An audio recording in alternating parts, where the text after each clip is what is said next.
C'est le moment, troisième opportunité pour Cyril Gane de devenir le premier Français à devenir champion incontesté à l'UFC. Pour ça, il doit passer la machine à finish, le très imposant et très impressionnant Tom Aspinall.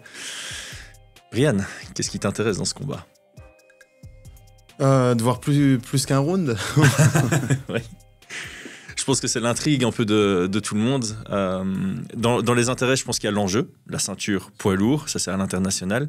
Je crois qu'il y a une opposition d'approche. On a Cyril Gane qui est plus sur un travail longue durée, où on va chercher le deuxième, troisième round, etc. Tom Aspinall qui est assez expéditif dans ses prestations. Et moi personnellement, et je pense qu'à titre personnel pour tous les francophones qui vont regarder le combat, c'est un peu les sensations qu'on va ressentir pendant les walkouts. On sait que c'est le genre de combat où voilà, on sera engagé émotionnellement dedans. Ouais, clairement, ça pourrait être la première ceinture française, donc forcément. Ouais. Alors, on doit nuancer. Première ceinture française, Cyril l'a déjà, c'est la ceinture intérim, mais la première ceinture incontestée, je pense que c'est celle qui est le plus recherchée, évidemment. Allez, on va analyser ça juste après notre générique. Yo, this is Dustin Poirier. Bienvenue à Fight Mind. Bienvenue sur Fight Mind. Pousse.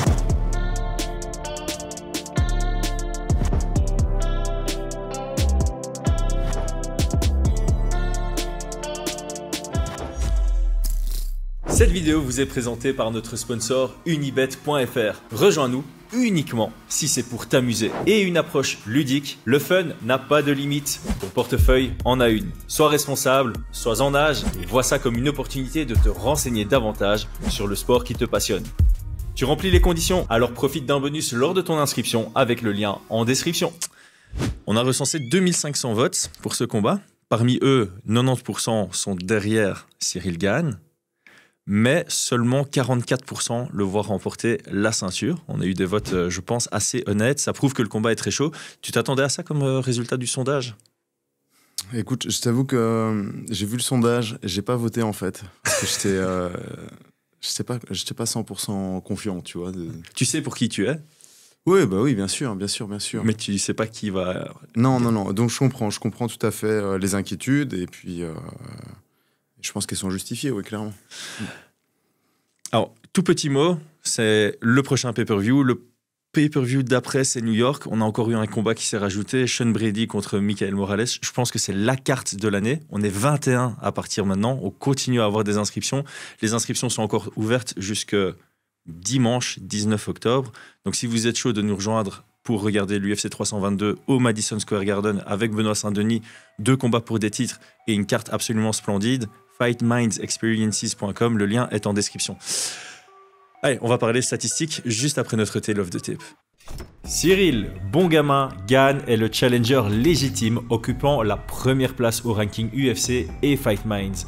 Il a remporté 13 de ses 15 combats professionnels et affiche un palmarès de 10 victoires pour 2 défaites à l'UFC. Il a remporté 69% de ses victoires avant la limite avec 6 KO et 3 soumissions. Le champion Tom Aspinall compte 15 victoires pour 3 défaites en carrière et fera son 10e combat sous la bannière de l'UFC où il a remporté 8 combats sur 9. Victoire à la décision, 0. Il a remporté 100% de ses combats en moins de 7 minutes. Le champion est plus grand de 3 cm du haut de son mètre 96, mais Cyril Gane profitera de 8 cm d'avantage au niveau de l'allonge grâce à son énorme hip ratio portant son allonge à 2,6 m. En janvier 2022, Cyril Gane manquait l'unification des titres s'inclinant à la décision face à Francis Ngannou. Il rebondit à Paris, première édition, sur TKO 3e round face à Tai Tuivasa, lui ouvrant les portes à un 2e title shot. C'était face à John Jones qui le soumet au premier round. Depuis, Cyril a enchaîné une victoire par TKO sur Sergei Spivak, puis une décision partagée face à Volkov en décembre de l'année passée. Tom Aspinall passait à 5-0 à l'UFC grâce à sa soumission sur Volkov à Londres en mars 2022. Il se blesse ensuite après 15 secondes face à Curtis Blades et est absent pendant 1 an. Lors de son retour, il éteint Marcin Tybura en 1 minute 13, réserve un traitement 4 secondes plus rapide face à Sergei Pavlovich pour la ceinture intérimaire qu'il défend en juillet 2024 en 1 minute face à Curtis Blades. John Jones ayant pris sa retraite, Tom Aspinall est devenu et est aujourd'hui le champion incontesté poids lourd.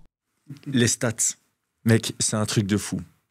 Aspinall, statistiquement, c'est de la pure folie. Alors, je vais d'abord commencer par l'échantillon Tom Aspinall. 9 combats à l'UFC, il a à peine dépassé les 18 minutes dans la cage. La durée moyenne de ses combats, c'est 2 minutes et 2 secondes. Du coup, l'échantillon, c'est l'équivalent d'un gars qui a 2 combats à l'UFC, une décision en 15 minutes et un combat qui dépasse légèrement les 3 minutes.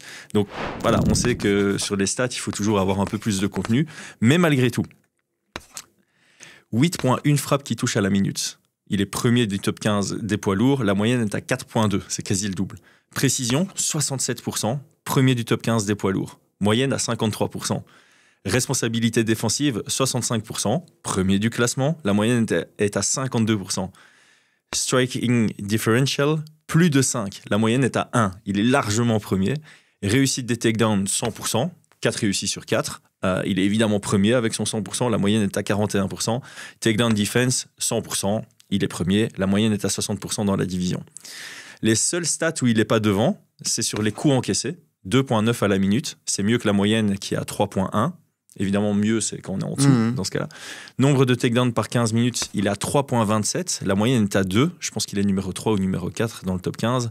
Et nombre de soumissions tentées par 15 minutes, il est à 1,6. La moyenne est à 0,5. Il est 3 fois au-dessus. C'est... N'importe quoi. C'est n'importe quoi. Et parce que tu peux dire, ok, ouais, mais c'est sur 18 minutes, ouais, mais c'est sur 9 combats quand même. Alors, il n'y a qu'une seule stat où Cyril est mieux placé, c'est sur les frappes encaissées. Cyril est à 2,2, pour rappel, 2,9 du côté de Tom Aspinall. Forcément, c'est difficile d'être meilleur que lui statistiquement parce qu'il est premier partout quasi. Bah oui, tout à fait. C'est un truc de fou. Bon, moi, j'ai fait mon analyse statistique. Comment est-ce que tu établis le profil du combattant qui est Tom Aspinall ? Tom Aspinall, pour le définir, droitier, profil plutôt striker, formation jiu-jitsu. Et puis je pense que c'est un vrai produit de MMA, tu vois. C'est vraiment le gars qui a été formé au MMA, qui a fait tous les sports de combat, boxe, lutte, jiu-jitsu. C'est un gars qui est confiant. Et franchement, je trouve que ça transpire dans le combat. Il est vraiment confiant. Qu'est-ce que j'ai noté ? Pour moi, c'est un vrai poids lourd. Il y a quelque chose aussi là-dessus, hein. Il faut en parler. C'est un vrai poids lourd dans le sens où physiquement, c'est naturel pour lui d'être à ce poids, quoi. Donc je pense que ça, il faut le souligner. On a des poids lourds, de mecs qui mangent trop, qui peuvent être un peu lents, où on pourrait leur dire, avec 20-30 kilos, ils pourraient descendre de division. Ouais. Et puis on a pas des faux poids lourds, mais des light heavyweight, des gars qui sont montés, naturellement, quoi. Et qui sont montés de manière... artificielle, entre guillemets, c'est-à-dire qu'ils ont dû suivre un programme de prise de masse assez importante. Ouais, Jailton Almeida, par exemple, je pense que c'est un très bon exemple, et il y en a d'autres. Ça peut être un choix de je déteste faire des cuts, donc je vais chez les poids lourds, ou ça peut être un choix de j'ai l'impression que ce sera plus facile pour moi chez les poids lourds que chez les light heavyweight. Ouais, je pense. Ouais. Je pense qu'il y a ça. Et Cyril ou Francis, c'est des gars qui ont combattu en light heavyweight, tu vois. Je pense naturellement, sans prise de masse, sans hypertrophie, il serait resté dans cette catégorie-là, tu vois. Ouais. Donc voilà, je pense que ça, c'est quand même une grosse particularité. On peut souligner aussi, je pense que vous en êtes tous rendu compte, sa vitesse pour un poids lourd. Voilà, moi, c'est la première ligne que j'ai notée. C'est un vrai poids lourd et il est très rapide. Voilà, extrêmement vite. C'est rapide, c'est puissant. Et alors, ce que j'ai noté en plus, c'est qu'il a jamais... Enfin, il a un menton, tu vois, il a été touché, mais il a un menton... C'est pas un menton de poids lourd, quoi. Enfin, vous comprenez ce que je veux dire ? C'est à un moment donné, quand tu prends des coups en poids lourd, tu peux avoir le menton que tu veux, tu tombes. Oui. Lui, il tombe pas. Il se prend contre Arlovski, il se prend 3 coups pleine balle, 2-3-2. Enfin voilà, c'est Arlovski quand même, quoi. Même contre Pavlovich. Ah ouais, c'est hallucinant. Ouais, il prend des frappes. Tu sens que c'est une frappe de poids lourd parce que la tête, elle va quand même vers l'arrière, mais sur son attitude et sur contre Arlovski, il prend un direct à un moment et il l'enchaîne avec une super longue combinaison derrière, comme si il a mangé ça comme si c'était rien, quoi. Ah ouais. Et puis tu peux mettre au ralenti pour dire attends, j'ai peut-être mal vu, c'est allé vite. Il a pas réellement pris le coup. Tu mets au ralenti, il les prend plein fer dans le menton, ça devrait tomber. Non, là ça bouge pas. Ouais, et à l'inverse, quand lui touche, ça tombe alors que tu te dis, genre Blades, c'est un jab. En fait, quand tu regardes en vitesse réelle, tu as l'impression que c'est le direct qui fait tomber. Genre, c'est un jab overhand, enfin cross-counter. Le cross-counter, il effleure. C'est le jab qui fait tomber Curtis Blades. Je pense que sur Pavlovich aussi, au final, tu regardes, tu fais... Il est vite déconnecté, mais en fait, non, il a juste une puissance naturelle. Donc, ouais, moi, j'avais vraiment noté ça. C'est un vrai poids lourd. Et en général, quand tu penses poids lourd, tu penses pas spécialement vitesse, mais lui, il a une vitesse de middleweight, quoi. Après, on peut dire la même chose de Cyril Gane sur la vitesse. Parcours martial assez complet. Il est issu d'une famille de combattants, donc depuis le plus jeune âge, catch wrestling et anglaise, et puis par la suite, jiu-jitsu, grosse ceinture noire. J'ai noté aussi le timing sur les takedowns réactifs. J'ai trouvé ces takedowns sur Volkov très impressionnants. Donc il y a l'esquive sur l'anglaise, il rentre dans les hanches et puis c'est directement au sol. Et puis son système de grand and pound au sol est assez intéressant aussi. C'est vraiment prendre la distance et puis c'est précision plutôt que puissance. Il sait qu'il est lourd. Quand il est en monte, il sait qu'il ne doit pas mettre toute sa puissance dedans. Et j'ai l'impression que debout, c'est ça aussi. Tu vois, techniquement, c'est tellement propre que tu n'as pas l'impression qu'il met tout son poids pour mettre des KO à tout prix. Il sait qu'en touchant, il va mettre KO. Et ça lui permet de mettre le focus plutôt sur sa vitesse et sur sur sa précision. Tout à fait. Et alors, j'ai noté, moi, sur des dernières compétences, et voilà, c'est des compétences qui sont importantes. Je trouve qu'il gère bien l'espace. Ouais. Et qu'il gère bien les dimensions de combat. Donc, il y a sa lutte, mais il est à l'aise au sol, il peut choisir où va le combat, et peu importe la dimension dans laquelle il va, il la gère, quoi. Donc ça, c'est des compétences qu'il faut noter, parce que souvent, elles sont un peu moins visibles chez les poids lourds, dans les catégories un peu moins profondes. Lui, il a vraiment tout ça. La gestion de l'espace, sa capacité à changer de dimension comme il le souhaite, quoi. Ouais, et c'est même difficile de le mettre sur son pied arrière. Il y a des moments où j'étais là, tiens, là, il recule. Et puis en fait, il reprend le centre directement. Contre Curtis Blade, je pense qu'il y a un moment où je me dis, tiens, il y a peut-être moyen de le mettre sous pression. Et en fait, j'ai enlevé ça de mon game plan parce que pas vraiment, en vérité. Sur les faiblesses, moi, j'en ai noté qu'une. Il est assez ouvert sur les coups en ligne debout. Voilà, je trouve que défensivement, il prend beaucoup de jabs, de direct. Voilà, c'est ouvert, mais comme tu l'as dit, c'est compensé par un super menton. Ouais, c'est ça le problème. Je sais pas si toi, tu avais noté. Moi, j'en ai noté 3. Effectivement, j'ai marqué sur tout ce qui était en ligne et qu'il avait tendance aussi à reculer en ligne. Ouais. Ça peut arriver. Mais il reste quand même dangereux parce que quand il recule en ligne, il a ses déplacements de tête et il a son check hook, donc son crochet avant en contre. Pour moi, dans les points faibles, c'est il n'a jamais été testé sur plus de 2 rounds. Ouais. Donc ça, je pense qu'il faut le souligner. Il y a quelque chose, on ne sait pas ce que ça vaut sur plus de 2 rounds. Bien évidemment, ça reste, je ne vais pas dire un point faible, mais lui non plus, entre guillemets. C'est un point d'interrogation qui est potentiellement un point faible pour 2 raisons. La première raison, c'est son combat le plus long à l'UFC, c'est contre Arlovski. Et on sent quand même de la fatigue à partir de la 3e minute du premier round. Alors, je ne connais pas, il y a peut-être un contexte autour. Il y a Le combat remonte. Oui, il y a une pluie de frappe, mais voilà, il se fatigue à l'envoyer. Donc ça reste un défaut. On prend Shane Carwin contre Brock Lesnar. Ça amène Brock Lesnar à revenir dans le combat. Donc il y a un état de fatigue. Alors, bon, c'est un combat qui remonte. Peut-être qu'il a travaillé là-dessus. Mais voilà, comme on dit, point d'interrogation. Et ces 2 défaites, c'est ces 2 combats les plus longs. Alors, c'est dans le 2e round à chaque fois, mais c'est 2e round après 3 minutes, et il n'a jamais gagné au-delà de 8 minutes. Toutes ses victoires sont en dessous de 7 minutes, je pense. Et ces 2 défaites sont au-dessus de 8 minutes. Donc ça, pour moi, c'est une statistique qui est très intéressante et qui semble montrer une faiblesse ou un élément exploitable de son jeu, c'est de vouloir passer ce cap de la 8e minute. Ouais. Et puis, j'ai dit que dans ses points forts, c'était sa confiance. Il transpire la confiance. Mais si tu ne sais pas si tu es capable de faire 5 rounds en situation de combat, tu abordes le combat différemment. Tu vois, quand il y a, si ça dépasse le premier round, si ça dépasse le 2e, si ça dépasse le 3e, tu vois, et que tu dois rentrer dans le 4 et dans le 5, dans les championnats, dans les rounds de championnat, il peut y avoir un petit truc mentalement qui joue, quoi, tout simplement. Ouais. C'est peut-être d'ailleurs pour ça que quand il touche quelqu'un, quand tu regardes, enfin, c'est pas très long de regarder tous ces combats à l'UFC, tu vois, si tu prends 20 minutes de ton temps, le temps de faire les recherches, il y a quasiment une précipitation quand il touche quelqu'un, genre son finish sur Curtis Blades, tu vois qu'il veut pas lâcher le morceau. C'est une force, clairement, mais ça peut-être montrer justement ce truc de je sais que si je saute pas sur les occasions pour terminer, ça va se retourner contre moi plus tard dans le combat. Peut-être qu'il y a ça. D'ailleurs, contre Pavlovich aussi, t'as pas envie d'être sonné contre Thomas Spinal. Ça, c'est la réalité. Non, clairement. Parce que là, il va te sauter dessus, il va pas te lâcher, c'est abusé. Quand on parle d'opportunisme, clairement, Thomas Spinal, il doit faire partie du top 5 des meilleurs opportunistes du MMA. Et j'avais un troisième point. Ouais. Je trouve qu'il envoie ses low kicks. La distance n'est pas toujours très bonne quand il envoie ses low kicks. Ouais. Donc il va être droit, il va envoyer les low kicks, mais sans réellement s'asseoir, sans se mettre à distance, tu vois, sans tendre un bras pour s'assurer de ne pas prendre de contre.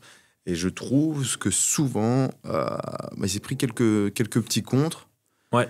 Mais voilà, je trouve que c'est pas le mieux. Il y a une petite ouverture ici. Est-ce qu'elle sera exploitable? Je suis pas sûr. Mais voilà, il fallait noter un petit peu tous les points que je voyais. Ça fait partie pour moi des points faibles. Ouais, mais sur le peu de contenu qu'on a de ces combats récents, en tout cas, c'est sur ce genre de mini détails que tu dois élaborer ta stratégie. T'as pas d'autre choix en réalité. Ou alors tu analyses ses entraînements, mais encore une fois, là, t'as un gros risque que les entraînements ne reflètent pas ce qu'il est capable de faire en cage. Ok, quand on dit Cyril Gane, on pense évidemment déplacement. On pense agilité, on pense vitesse, on pense toucher sans être touché, on pense large arsenal technique avec les 8 membres, on pense anti-lutte, mais grappling à améliorer. Voilà l'analyse que tout le monde est capable de produire, je pense. Maintenant, rentrons un peu dans le détail. Qu'est-ce qu'on doit mettre en avant dans son jeu? Oui, bah alors debout, moi je pense que c'est un très très bon striker. Là-dessus, il n'y a rien à dire. Un striker qu'on pourrait qualifier un peu d'élusif comme ça, qui va esquiver, déplacer, prendre son temps, travailler, construire son jeu. C'est un gars... Alors, il change de garde. J'ai l'impression qu'il est de plus en plus à l'aise en gaucher. Ouais, moi c'est ce que j'avais noté. Pour moi, c'est plus un southpaw maintenant qui va de temps en temps passer en droitier, mais il va revenir très vite en gaucher. Mais alors, voilà, c'est toujours pareil. Est-ce qu'il est gaucher parce qu'il aime bien la garde ouverte et puis qu'il a plus facile pour mettre ses kicks du gauche? Par contre, il a un bon bras droit, tu vois, donc ça, c'est possible aussi. Donc voilà, donc moi, j'avais mis qui change de garde, plutôt gaucher, élusif.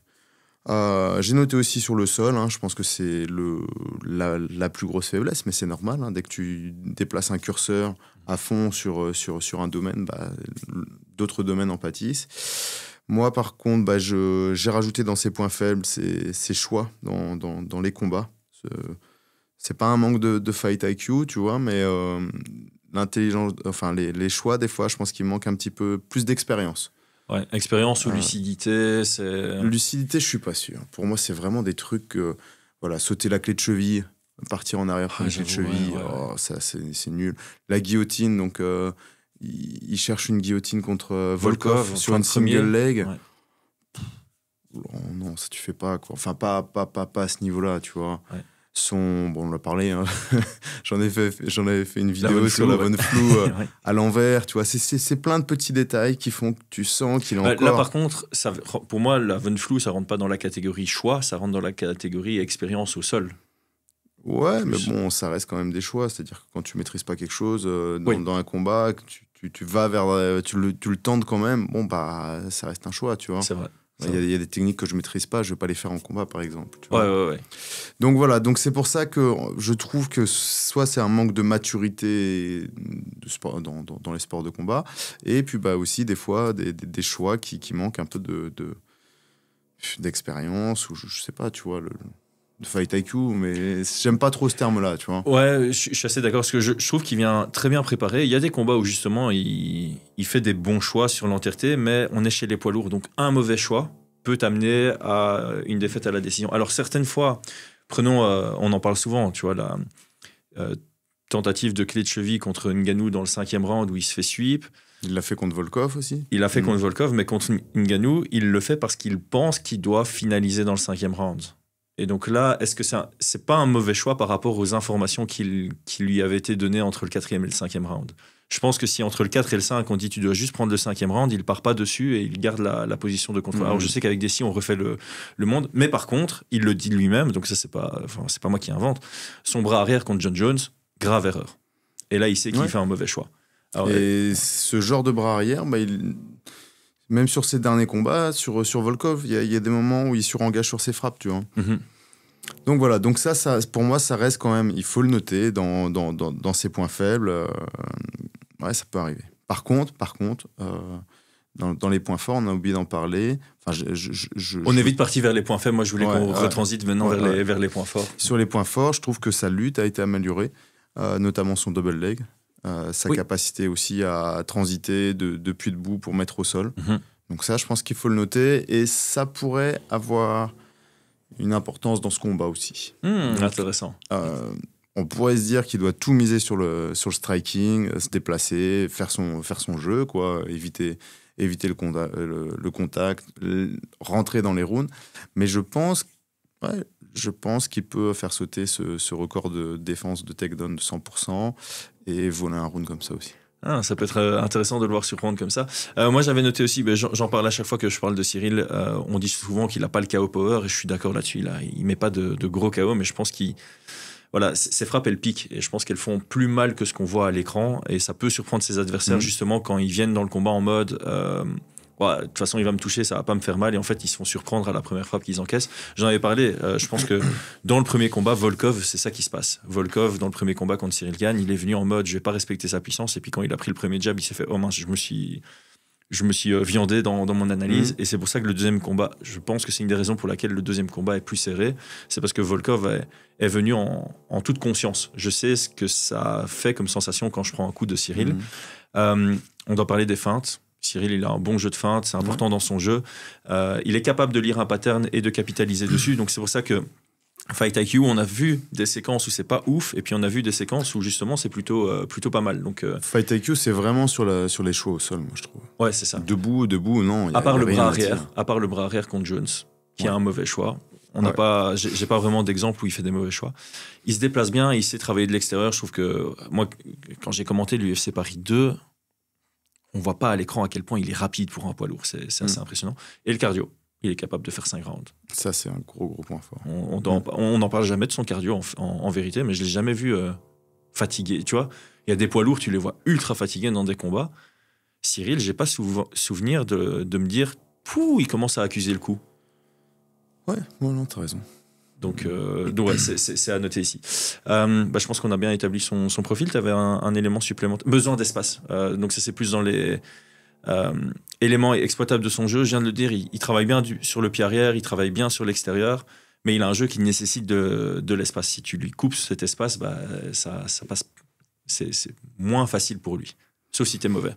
Ouais. Et son genou arrière aussi est pas mal. Oui, j'ai vu contre Volkov, il a mis un sale genou arrière anticipatif dans le deuxième round. Je pense j'ai fait j'avais oublié cette petite séquence, elle est bien sexy. Et alors, dernier point qu'il faut noter, il a jamais été dominé réellement debout. Les 2 défaites, c'est Ngannou qui a dû utiliser la lutte à partir du 3e round, et Jones qui le met au sol et qui le soumet rapidement. En dehors de ça, Ngannou lui tient un peu tête, genre c'est serré sur les 2 premiers rounds debout, mais c'est un léger avantage Cyril selon moi. Et en dehors de ça, il prend un knockdown contre Tai Tuivasa. Ça arrive à tout le monde de se faire connecter en poids lourd, mais sinon... Il se fait toucher sur un retourné contre Volkov aussi. Effleuré, non? Ouais, tu crois que ça... Faudrait que je regarde à nouveau ralenti. Je pense que ce que j'ai dit, voilà, à 2 cm près, ça change beaucoup. Ouais. Genre, il est 2 cm plus proche, Volkov, et t'as peut-être un truc qui résonne dans sa tête. Ouais, je suis d'accord avec ça. Ok, avant de continuer, on remercie Social Sky pour la mise à disposition de cette podcast room qui s'améliore de jour en jour. In a world flooded with content, only a few dare to stand out. People don't engage with what's simply good. They engage with what captures them instantly. You're not fighting with content. You're fighting with attention. Today, content isn't just part of the story. It is the story. The real challenge? Creating something that resonates, that builds community, fast, flexible, and scalable. We deliver top-tier storytelling with the efficiency today's brands need. We're not here to play the game. We're here to rewrite the rules. We are Social Sky.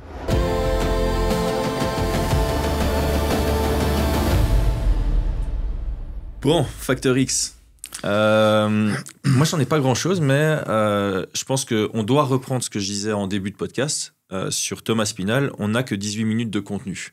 Donc, d'un côté, c'est peut-être potentiellement négatif pour Cyril, qui, selon moi, fait partie d'une équipe très stratège. Et donc, quand tu n'as que 18 minutes à l'UFC, bon, tu peux remonter à ses combats Cage Warriors, etc. Mais tu regardes, entre 2023 et maintenant, il a fait 4 combats. et il y a moins de 4 minutes de combat à analyser. T'as pas grand-chose, quoi. Mais de l'autre, tu te dis aussi, Thomas Spinal, je sais pas si on peut parler de ring rust, mais en boxe anglaise, on parle souvent de ça. Tu vas prendre un combat dans lequel tu es ultra favori, mais tu vas pas spécialement chercher le finish pour avoir cette expérience sur le ring. Et Thomas Spinal, il a pas vraiment cette expérience dans la cage parce que à l'UFC, il a même pas encore fait un combat de 25 minutes. Enfin, il a même pas encore cumulé 25 minutes. Cyril Gane, tu peux prendre son combat contre Ngannou, il y a déjà 25 minutes qui sont cumulées. Donc voilà, je sais pas à quel point c'est un facteur X, mais il y a pas beaucoup d'éléments à analyser sur Thomas Spinal. Non. Il y a quelques éléments. Alors là, il vient de partager en plus une vidéo sur ses sparring. Ouais, j'ai vu, elle est super longue. 3 minutes, non? 8 minutes 56. 1 minute 56 8 minutes 56. Ah, j'ai pas vu celle-là. Elle vient d'être postée Ok. Ah ben merci. le 12 octobre. Sparring Time, où il fait des sparring contre Ante Delija, Martin Doudaï et Modestas Bukauskas. Ok. Donc 8 minutes. Donc il nous partage 50% de sa carrière à UFC en termes de contenu. C'est clair. Très intéressant. Très intéressant. Vous pouvez en faire ce que vous voulez. Hein. Soit vous allez être super inquiet. Pour Cyril, vous allez dire c'est catastrophique. Ça fait, c'est flippant, tu vois. Ou soit vous dites bah ouais, mais en face, ça tape pas des masses. Les gars, ils sont là. C'est pas des gros sparring intensifs, tu vois. Ok. Parce que c'est une semaine du combat. Ouais. C'est pas les mêmes profils, sauf peut-être Bukauskas. Ouais, qui est un peu plus. Mais qui reste un 93 kilos, quoi. Voilà. Mais voilà, ça reste intéressant. Mais oui, est-ce que c'est un facteur X? Clairement clairement. Pour l'équipe de Cyril, c'est compliqué à analyser. Il n'y a pas grand-chose. Tu dois faire avec beaucoup d'inconnus. Ouais. Ça, c'est sûr. Et j'avais aussi noté l'aspect mental. Je sais pas à quel point ça peut jouer, mais Cyril a déjà perdu 2 fois pour la ceinture. Est-ce que c'est quelque part dans l'arrière de sa tête? Est-ce que c'est difficile à estimer, mais c'est pour ça que je le mets dans un facteur X, parce que peut-être que ça a un impact, peut-être pas du tout. Écoute, je te rejoins. Pour moi, ça faisait partie des facteurs X. Sa 3e tentative. 3e tentative pour prendre la ceinture incontestée. Hein, c'est toujours pareil. Ça va vraiment dépendre de chaque personne. Peut-être que ça va être positif pour lui. Peut-être qu'il sait où il met les pieds, qu'il va être confiant, qu'il fera les bons choix, clairement. Ouais.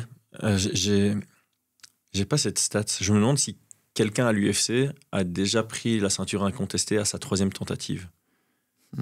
Je crois qu'on avait déjà vu les stats de combien de combattants ont eu 3 chances au titre. Mais j'ai l'impression que tous ceux qui ont eu 3 chances au titre ne l'ont pas obtenu. Tu vois, les Gustafsson, Kenny Florian, ce genre de profil, c'est tous des gars qui... Chad Mendes, je pense, il a eu 3 chances. Peut-être pas, non, 2 seulement. Ouais, 2, je pense. Ouais. Mais bon, Benavidez, peut-être. Ouais, Benavidez. Effectivement, je crois qu'il y en a. Ouais, après, il y a Pedro Rizzo plus loin dans le passé, mais ouais, c'est tous des profils qui ont été les princes de leur division et qui n'ont jamais eu vraiment cette ceinture autour d'eux, quoi. C'est un peu chaud. Parlons game plan. On va commencer avec Cyril parce qu'il est underdog selon notre communauté. Alors, pour moi, et je pense que tu vas me rejoindre là-dessus vu les éléments que tu m'as déjà donnés en début de podcast, il doit mettre la priorité sur sa responsabilité défensive en début de combat. Il a un temps moyen de 7 fois plus que Thomas Spinal. Donc la durée moyenne d'un combat de Cyril Gane à l'UFC, c'est 14 minutes. On a 2 minutes pour Thomas Spinal. Et je pense que... Alors, je sais que c'est plus facile à dire qu'à faire, mais tu dois avoir une stratégie pour amener Thomas Spinal dans la 2e partie du 2e round, parce que ça devient une inconnue pour lui, et c'est pas du tout une inconnue pour toi, c'est plus ta zone de confort, et lui, ce sera sa zone d'effort. Alors, on l'a dit, ça reste un facteur X, on a un point d'interrogation. Ça se trouve, Aspinall, maintenant, il a la caisse pour tenir les 25 minutes. Mais tu dois aller chercher à ce moment-là. Pour moi, tu peux pas. Ça peut fonctionner. Ça reste du MMA, ça reste les poids lourds. Tu peux pas rentrer dans ce combat en disant je vais le finir au premier round. Non, absolument. Je suis entièrement d'accord. Je pense que ça reste un pari parce que voilà, Aspinall, je pense quand même qu'il s'entraîne beaucoup, qu'il a vraiment de la caisse. Est-ce qu'il faut l'emmener dans plus de 2 rounds? Je pense que il faut surtout travailler pour créer du déficit énergétique. Ouais. Voilà. Je pense que ça... Imaginons que dans les je sais pas, 15 premières secondes, Thomas Spinal touche et il a l'impression qu'il va pouvoir finir et qu'il rush et qu'il cherche le finish et que Cyril survit, tu vois, et que Thomas Spinal s'est cramé sur une tentative de finish, et ben dès le deuxième round, il va pouvoir travailler en soi. Ouais, clair. Donc c'est pas spécialement une question de temps, tu vois, c'est pas genre Fernando Lopez, il doit pas être là, ça fait 7 minutes, c'est bon, vas-y. Non, bien c'est une sûr. question de sensation, mais c'est peu un premier objectif, quoi. Je pense qu'effectivement, ce premier round, c'est toucher sans être touché, se déplacer, survivre. Ouais. Quand je dis survivre, bah voilà. Et puis chercher à créer du déficit énergétique chez Thomas Spinal. Bah, tu as utilisé un terme que j'ai bien aimé quand tu as décrit Cyril Gane, c'est élusif. Je pense que dans ce premier round, il doit vraiment être élusif. C'est même pas toucher sans être touché, c'est vraiment priorité de ne pas être touché. Et puis, forcément, ça reste un round de MMA. Tu vas devoir jouer ton jab, etc. Mais pas de prise de risque. Voilà. Tu peux pas juste fuir. Si tu fuis, premier round, puis deuxième round, et le gars, il n'a pas encore eu le temps de pouvoir dépenser de l'énergie, bah, il va faire son troisième, son quatrième, son cinquième. Tu vois. Et même si tu fais que fuir, ton adversaire va le lire et puis il va sentir qu'il n'y a pas spécialement de danger. Et puis là, il va réussir à te cadrer, à te connecter, quoi. Donc, même sur une phase de lutte, imaginons qu'il y ait une phase de lutte, il faut pousser Thomas Spinal à vouloir prouver, parce qu'il est confiant et ça peut se retourner contre lui. S'il veut garder son pourcentage à 100% de takedown, il va peut-être arracher un takedown et dépenser beaucoup d'énergie. S'il veut absolument finir au premier round, il va peut-être créer beaucoup d'énergie à passer la garde, à vouloir prendre un étranglement. Et dans ces moments-là, Gane ne doit pas juste se dire « Tiens, il faut que je me relève ». Il doit se dire « Il faut que je survive à ce round-là. Hop, je récupère ma garde, je vais tranquillement, il essaie de me remettre au sol, il essaie de me soulever et tout ». Qui se fatigue un petit peu dans cet objectif-là. Donc voilà, il faut avoir ce truc-là en tête, clairement passer le premier round et tenter, par la même occasion, de prendre de l'énergie à Tom. Ouais, ça doit être la ligne directrice du combat. Alors encore une fois, et t'as parlé de l'aspect confiance, hein, peut-être que Tom sera confiant de tenir les 25 minutes et donc ce sera un travail qui va pas avoir un gros impact, mais t'es obligé de partir du principe que ça aura cet impact et que quoi qu'il arrive, Thomas Spinal sera moins dangereux plus le combat va avancer, alors que Cyril Gane, justement, plus le combat va avancer, plus il va pouvoir travailler de sa vitesse et ce genre de choses. Je pense que Cyril, lui, de son côté, il doit être capable d'être performant sur 25 minutes, même si c'est pas lui qui a la main mise sur le rythme au début du combat, parce que le rythme va être défini, je pense, par Thomas Spinal va vouloir définir l'intensité, il faut savoir gérer cette intensité et puis pouvoir travailler derrière du côté de Cyril. Moi, il y a un truc qui m'intrigue, tu avais parlé de lutte, est-ce que tu mets ça donc dans le game plan de Cyril, de tester la lutte offensive contre Thomas Spinal, essayer de mettre Tom sur son dos? Alors la lutte d'opportunisme, je pense. Ok. Voilà. Pas une lutte offensive, je vois pas du tout. Voilà, Cyril être capable de suivre ce game plan, mais par contre, clairement, je pense qu'il a commencé à avoir vraiment du timing pour pouvoir prendre des takedowns, mettre au sol, finir au-dessus. On l'a vu sur ses derniers combats. Il a le timing, il a travaillé à l'entraînement, ça se ressent. Et peu importe le niveau que tu sois lutteur, quand ça boxe et que tu t'y attends pas, quelqu'un qui descend dans tes jambes, voilà, c'est trop tard, entre guillemets. Ouais. Donc oui, je pense que s'il a une ouverture pour mettre au sol et être au-dessus, on a vu qu'à Spinal, il vient du jiu-jitsu. Ça le dérange pas d'être sur le dos. On l'a vu sur certains combats. Alors, faut remonter. Mais bon, quand on remonte des années en arrière, il y a quand même des informations qui peuvent être intéressantes. On l'a vu le week-end dernier avec l'étranglement arrière Tout à fait, qui datait de 2019 et qu'on avait noté. Donc, faut remonter loin. Faut remonter loin. Mais à l'époque, c'était en 2015 quand même. Voilà, tu as Stuart Austin qui l'avait mis sur son dos et on le voyait être... Voilà, pas pressé de pouvoir se relever, donc de commencer à travailler depuis le dos. Donc je pense que c'est des situations qui pourraient se reproduire. Clairement. Qui pourraient se reproduire. On pourrait avoir une situation, on a un Cyril qui, par opportunisme, un Aspinal qui surengage, il prend les deux jambes, il met au sol. Là, par contre, il faudra qu'il fasse très, très attention, parce qu'on l'a vu le faire contre Volkov, par exemple, mais il laisse traîner son bras.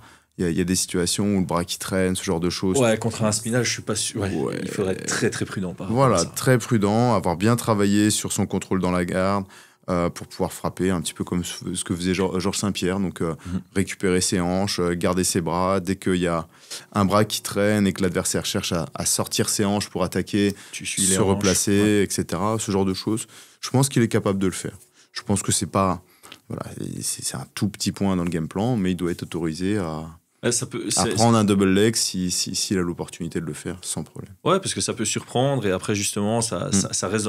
Imagine, il fait un double leg, il reste 3 minutes dans le round, et il arrive à juste conserver la position hors de danger. Le round d'après, dans la tête de Aspinall, c'est OK, s'il me remet une nouvelle fois au sol, il va de nouveau prendre un round, et il peut pas se permettre ça plusieurs fois, donc ça peut diminuer sa qualité de striking et ce genre de choses. Et puis, faut pas oublier que Cyril, il a, d'une certaine manière, perdu sa première... ceinture officielle avec de la lutte opportuniste face à Francis. Donc, il pourrait être élusif, travailler 1 minute, 2 minutes, c'est un peu serré, ça pourrait peut-être être un petit peu à l'avantage aux yeux des juges à Aspinall, tu vois, 3 minutes où ça boxe, ça esquive, ça clinch, et puis dans la dernière minute, Aspinall qui, sa confiance transforme un petit peu en ego, surengage, il se fait mettre au sol, il perd son round. Ça peut... ça change la donne, ouais. Ça change la donne sur la suite du combat. Tu viens de le dire, Aspinall pourrait être un peu plus inquiet de se refaire, de reperdre un round de cette manière-là, tu vois. Ouais. Donc, non, je pense que c'est à garder en tête. Ouais, alors, moi, les derniers points que j'avais notés, c'était... il faut qu'il réussisse à faire un peu mal avec quelques jabs, histoire que sur la suite du combat, donc très tôt avec quelques jabs, ça doit toucher pour que sur la suite du combat, les feintes du jab fonctionnent très bien. Donc, la feinte pourrait faire reculer Aspinall, ce qui permettrait à Gane de se donner de l'espace. Aspinall, de temps en temps, il aime bien contrer et contrer fort aussi. Et je pense que si tu feintes bien contre Aspinall et que tu provoques des contres, on sait très bien un contreur qui va chercher une frappe dure, un contre dur, 3 à 4 fois d'affilée dans le vent, soit il va se figer, soit il va se frustrer, soit il va continuer et fatiguer. Donc, dans les 3 cas, c'est un avantage pour toi. Donc, je pense que Cyril, dans ce genre de combat, il doit avoir un jeu de feinte assez développé. Et le dernier élément, c'est, on l'a dit, Aspinall, ça frappe très dur. Cyril gagne visuellement, on n'a pas l'impression que ça frappe si dur. Cyril, si ça va à la décision, c'est son volume qui fera la différence contre Thomas Aspinall. C'est pas l'intensité de ses frappes. Ouais, c'est vrai. Donc il doit réussir à compenser. Ouais, il doit réussir à compenser la puissance visuelle d'Aspinall par un avantage de volume de son côté. Ouais. Et on garde aussi en tête que c'est Cyril qui aura la longe. Oui. Il y a 8 cm, je pense. Ouais, 8 cm, c'est ça. J'ai mis dans le tail of the tape. Il a un sale et ratio. Ouais, 8 cm, c'est la longueur d'un point. J'ai failli refaire la blague, mais je l'ai déjà faite. Donc cette histoire de jab, ça reste intéressant. Très intéressant. Il ne doit pas rentrer du tout à la bagarre. Il aura cet avantage-là quand même. En parlant de Cyril, est-ce que tu connais le point commun entre Cyril et les savons Onae? Tu y gagnes quelque chose? Non. Alors, on va faire un jeu. Si vous rigolez devant votre écran, vous devez acheter un savon Onae avec notre code promo qui est en description. Alors, le point commun entre Cyril Gane et un savon Onae, c'est que Rust aime bien prendre sa douche avec.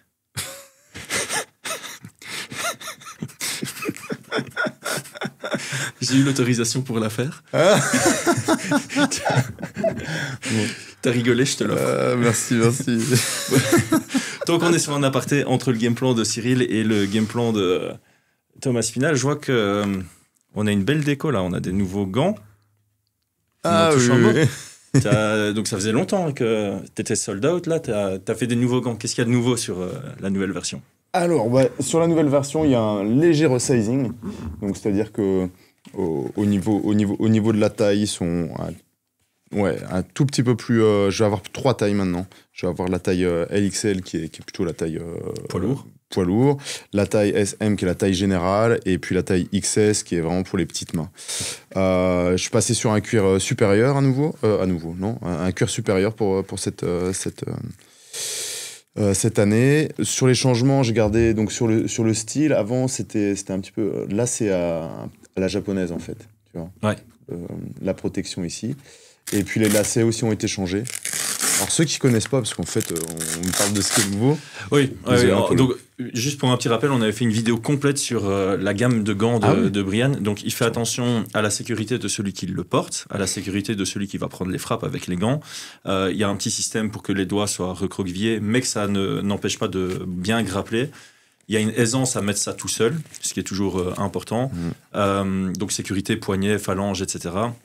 L'hygiène aussi. Tu avais mis un cuir assez spécial pour que, en termes d'hygiène, les gants commencent pas à puer ou qu'après un an, ça s'effrite, ce genre de choses. Donc, durabilité. Alors, je pense que j'ai cité quasi tous les arguments de... Sur les gants, oui. En fait, c'est simple. Moi, je cherchais des gants de MMA qui me correspondaient, parce que sur la gamme qui était proposée, je trouvais qu'il n'y avait rien. Donc, je voulais des gants qui étaient en cuir, déjà, première chose. Le principal problème des gants, c'est qu'au bout de 2-3 mois, à l'intérieur, ici, ça pue. Ouais. Donc, j'ai souhaité avoir du cuir partout, même à l'intérieur. La protection, donc ça recouvre même les Kento ici. C'est du 8 OZ, donc c'est ce qu'il y a de plus épais.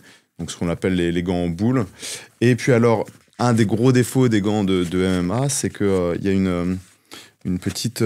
comment on appelle ça une petite boucle ici pour passer la sangle. Oui. Juste ici, il y a une boucle en fer. Et en fait, quand vous serrez, cette boucle, elle rentre dans cet os-là. C'est super désagréable. Ouais. Ça rouille aussi, donc voilà, si vous êtes pas vacciné contre tétanos, ça craint. Et j'aime beaucoup les gants de boxe anglaise. J'ai voulu mettre des lacets parce que le confort du lacet, ça vient parfaitement s'adapter. Et donc voilà, donc vous voyez, la fermeture, elle se fait à lacet. Donc on enlève la boucle, on a un serrage qui est parfaitement adapté. Double strap, parce que c'est un de mes élèves qui trouve que c'est beaucoup mieux sur le confort. Et c'est vrai, je suis assez d'accord avec lui. Voilà, sur les gants.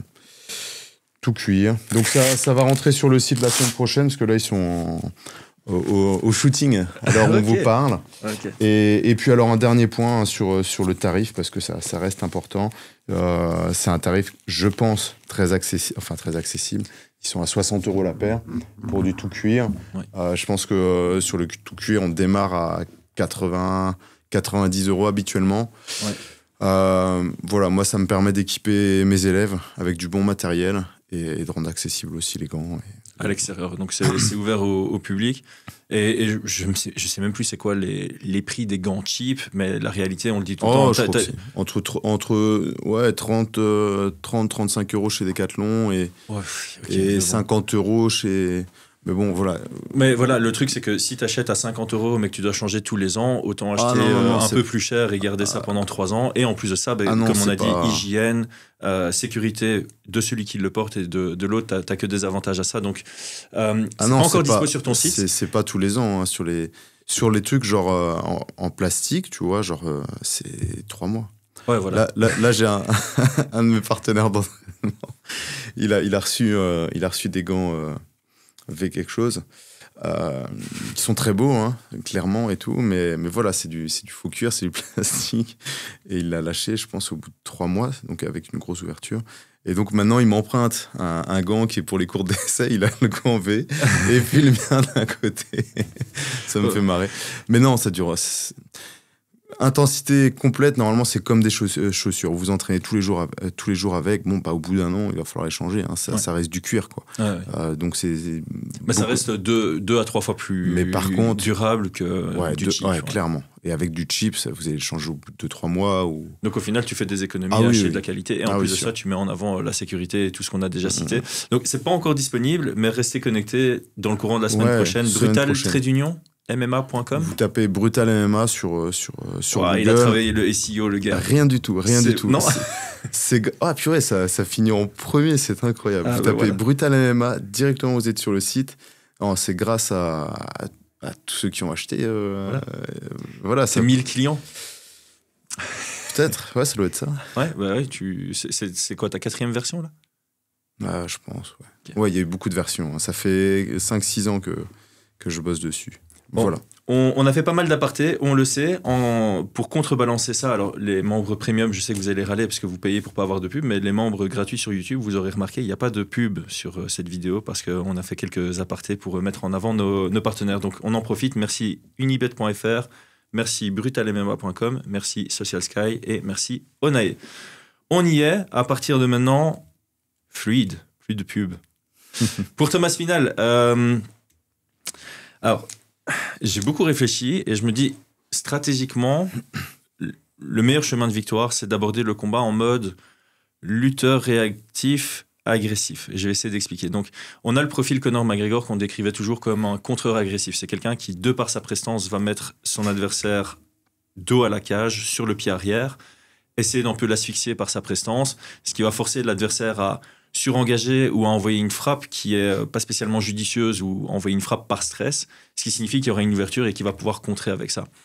Thomas Spinal, il a montré qu'il est très fort sur le pied avant, qu'il est imposant, qu'il peut faire peur, qu'il est réactif sur l'anglaise de ses adversaires et que s'il est réactif, qu'il a une bonne esquive, il a une très bonne entrée sur les hanches et il peut facilement mettre au sol. Je pense qu'on sera tous d'accord, comme j'ai dit, Cyril Gane, il s'est jamais fait dominer debout. C'est pas pour autant qu'il n'y a pas une première. Mais là où il y a des grosses ouvertures, c'est en lutte. Donc à la place de Thomas Spinal qui est très complet, oui, clairement, il peut battre Cyril Gane debout. Mais là où il est bien meilleur que Cyril Gane, de ce qu'on a vu, c'est s'il arrive à le mettre sur son dos. Ouais, je suis d'accord. D'ailleurs, on n'en a pas parlé pendant les Factor X parce que j'ai vu ça juste avant. Il y a le compte Sale Gosse sur Twitter qui a fait un petit thread sur la préparation de Cyril Gane. J'ai l'impression que Cyril Gane a vraiment préparé ça au sérieux.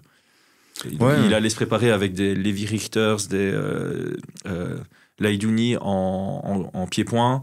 Il est allé tourner avec des lutteurs et des judokas de très très haut niveau. Il a fait France, il est sorti de sa zone de confort en allant au Bahreïn. Il est revenu en France pour la fin de sa prépa pour reprendre son environnement. Je pense que ça a été fait très intelligemment. Donc voilà, parenthèse faite, revenons sur le game plan de Thomas Spinal.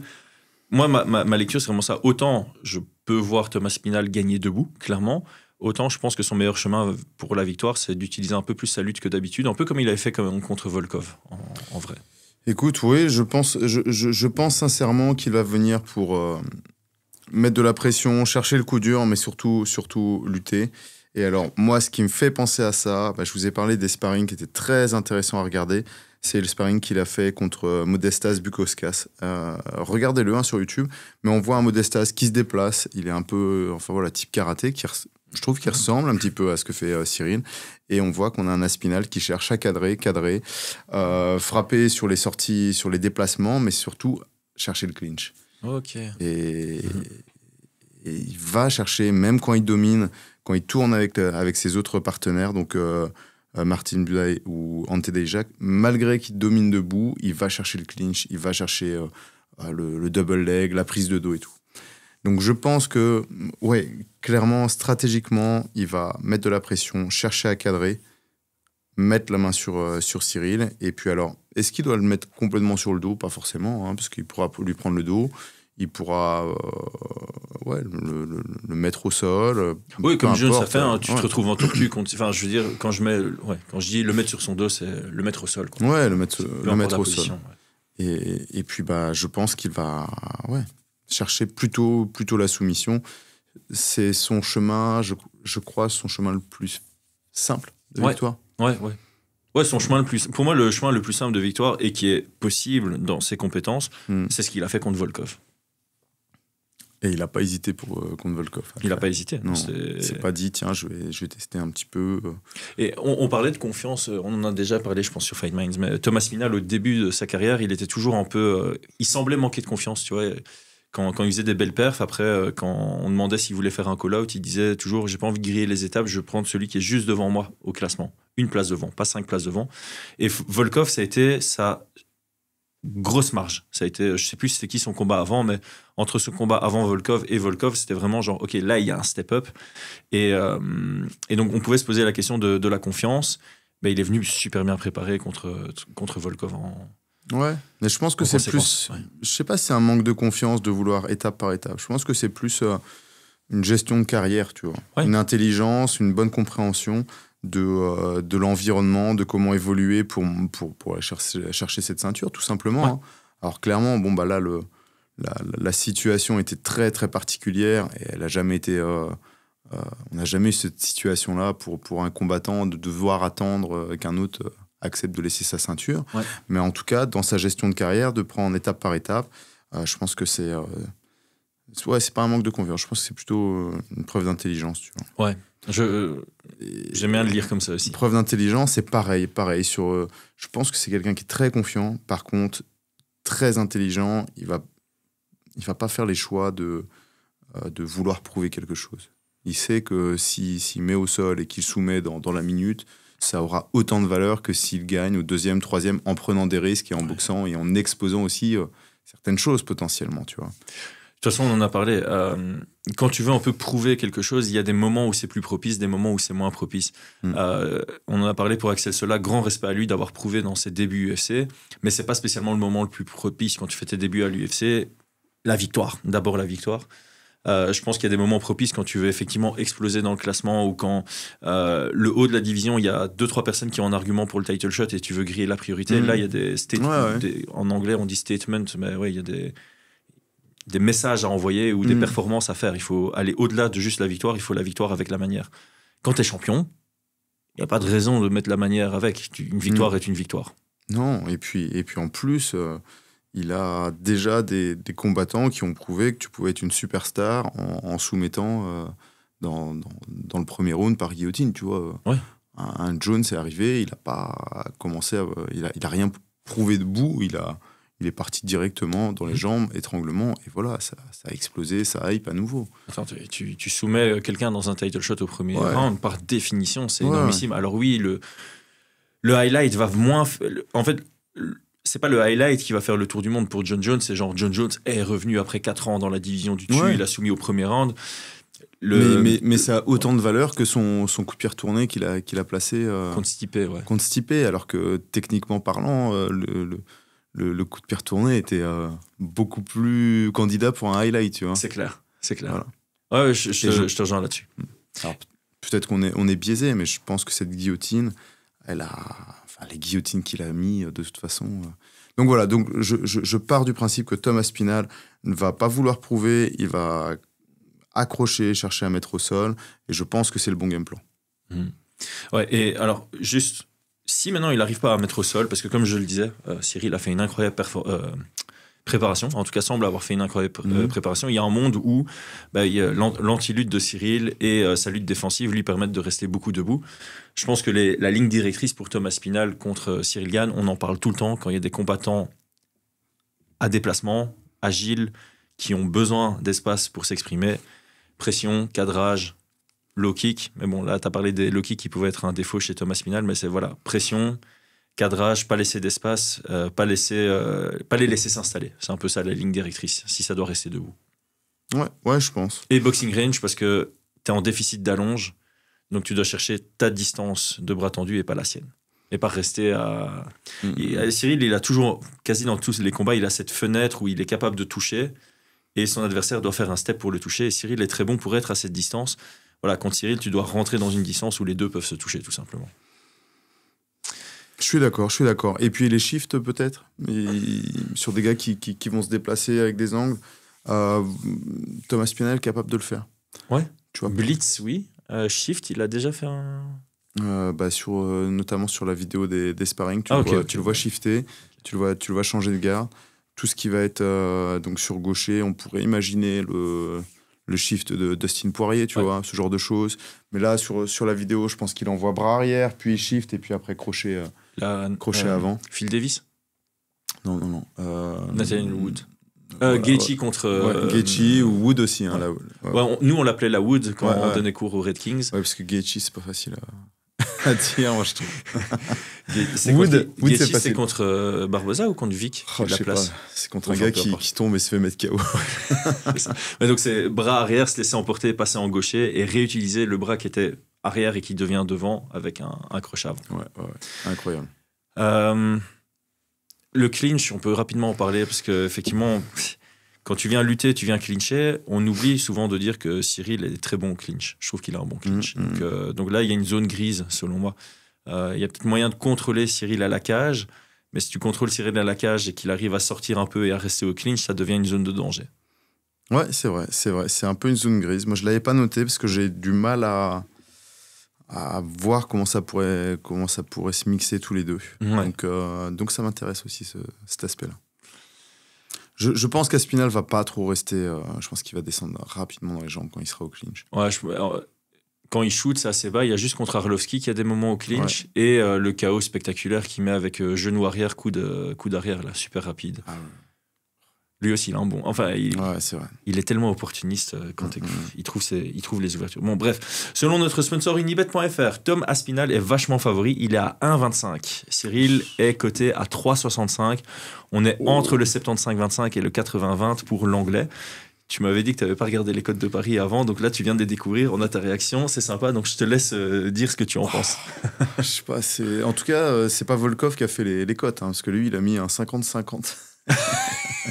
Volkov, je dis, ah ouais, quand même, t'es généreux, mon ami. Écoute, alors, ce matin, je me suis levé tôt, pour faire l'analyse et tout. Mais ce matin, en me réveillant, je sais pas, avant de commencer à regarder, je me suis dit, ouais, en fait, je sais déjà, je vais mettre Cyril favori, je pense qu'il va gagner tout, je vais être team Cyril à fond, tu vois. Les autres, faut qu'ils arrêtent avec. Et puis après, j'ai regardé les combats. Je comprends les cotes. Hein, je comprends les cotes. Clairement, je comprends les cotes. Tu peux te mentir à toi-même, quoi. Clairement, mais il y a un moment donné, faut. En gros, je me suis dit non, c'est bon. Il y a pas assez de vidéos. Je suis parti voir les sparring et franchement, c'est fort, c'est vraiment fort, quoi. Ouais. Et je suis parti vraiment dans l'objectif de trouver des points faibles, de me dire, c'est un poids lourd de toute façon, les poids lourds c'est bidon, tu vois, vraiment avec le... On l'a vraiment pas, quoi. Ouais. Je l'ai imaginé comme si c'était un gars qui était beaucoup plus léger, comme si, je sais pas, c'était un... Ouais, c'est fort, c'est vraiment fort. Ouais, en fait, pour moi, le seul élément pour se rassurer contre Tom Aspinall, c'est d'aller voir son combat contre Arlovski. Et encore, tu vois, le seul élément rassurant, c'est qu'il fatigue après une pluie de frappes. Ouais. Mais il va quand même chercher son ouverture. Et son étranglement, c'est facile. Son takedown, son blast double leg, c'est facile. Tête au milieu, c'est rare de voir ça. Blast double, tête bien sur le sternum.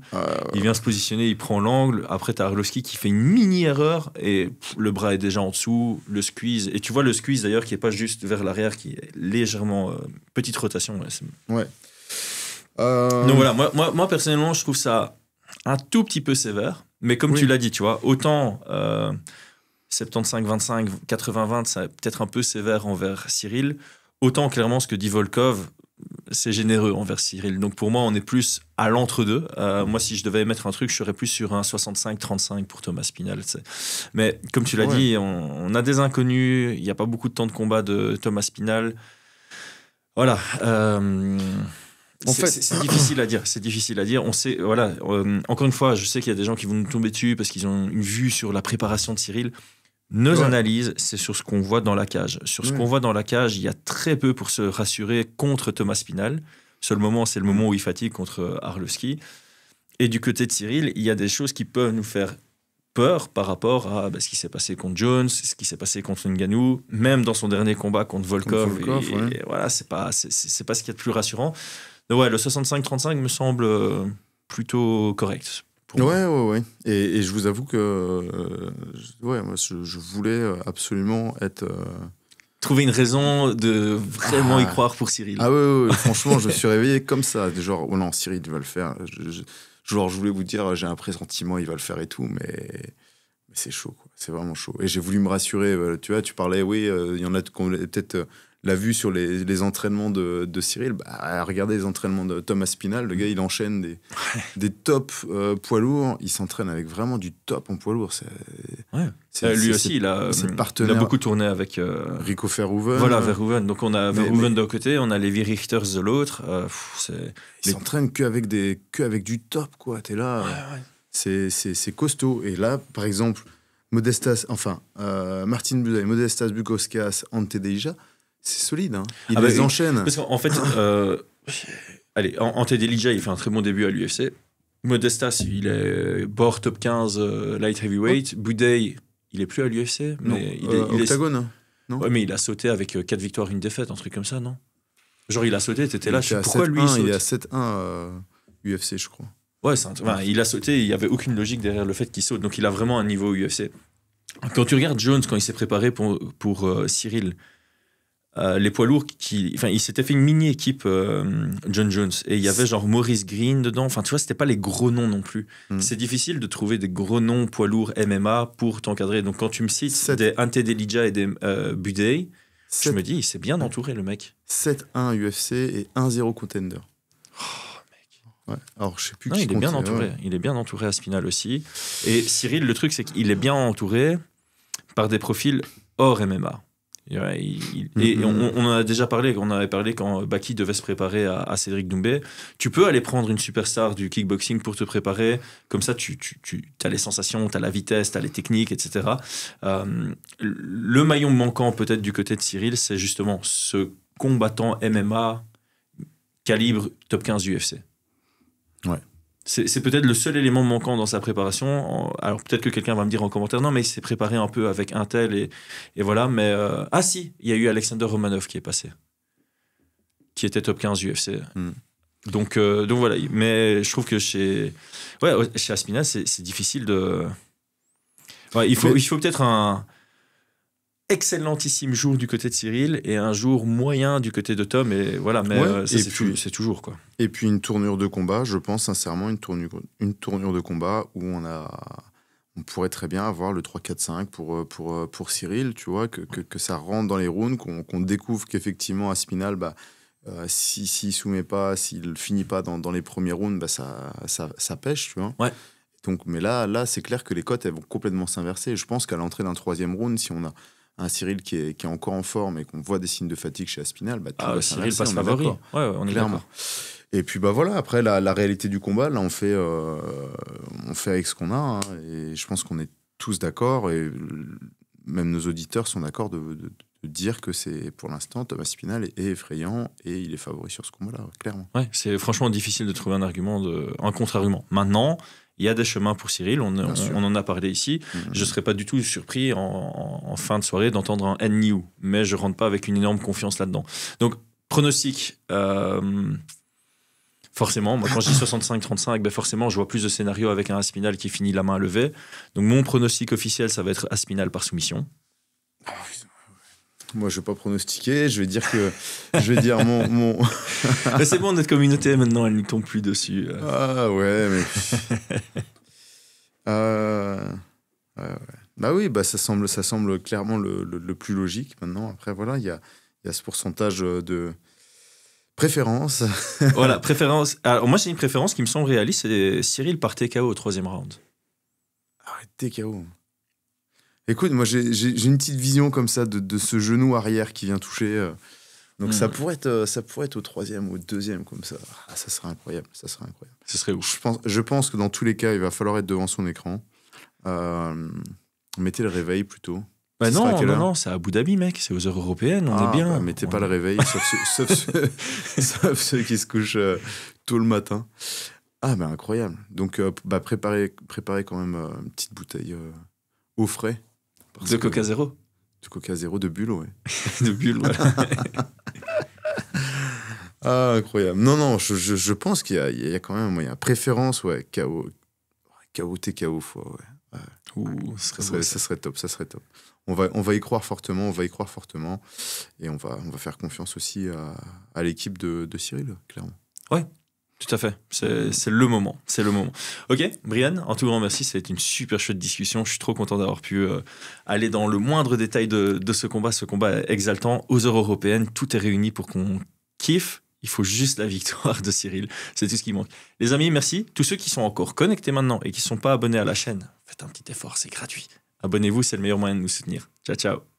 Merci à toi d'avoir regardé la vidéo jusqu'au bout. Nous en profitons pour rappeler que nous sommes ambassadeurs des marques Nutrimuscle et Oko. Cela signifie que si tu achètes chez eux en passant par nos liens, tu aides la chaîne à se développer. Nutrimuscle a une mission claire: rendre la nutrition sportive accessible en respectant les plus hauts critères de qualité. Chaque ingrédient est sélectionné pour préserver leur pureté et chaque produit se limite au minimum d'ingrédients nécessaires. Rejoins Morgan Charrière, Benoît Saint-Denis et Fight Minds dans la team Nutrimuscle en profitant d'une réduction via notre code promo NMA_FM5. Le lien vers leur site est en description de cette vidéo. Oko produit des gourdes filtrantes éco-responsables. Le filtre Oko traite l'eau pour la purifier et la rendre saine à la consommation. Les polluants, pesticides, métaux lourds, mauvaises bactéries et autres contaminants sont efficacement filtrés. La gourde Oko a un côté ultra pratique et aussi économe. On arrive à 10 centimes le litre d'eau, voire moins, grâce à notre code promo FMOKO qui offre 10% de réduction.